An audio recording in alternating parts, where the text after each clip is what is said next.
মন্ত্রীমশাই, আগামীকাল মক ডিলের জন্য প্রস্তুত আছেন? Hello sir.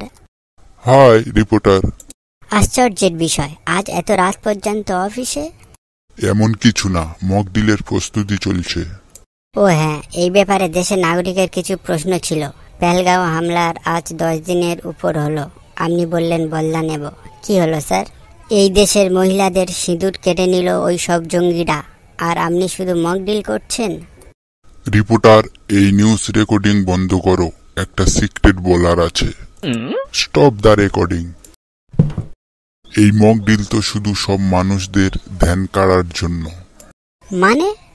ওই সন্ত্রাসবাদীরা আমাদের দেশের মহিলাদের সিঁদুর কেটেছে, এখন ওরাও ওই অপারেশনে মরবে, অপারেশন সিন্দুরে। তার মানে? মানে এটাই, যখন পুরো দেশ মক ডিল ভেবে শান্তিতে শুয়ে থাকবে, তখন এয়ার স্ট্রাইক হবে। কেউ কিছুতেই কিছু বুঝতে পারবে না। ওরা আমাদের বোন বেটিদের সিঁদুর কেটেছে, আমরা ওদের থেকে ওদের বডি কেড়ে নেব। স্যার, অপারেশন সিঁদুর ready to launch. Mission start now.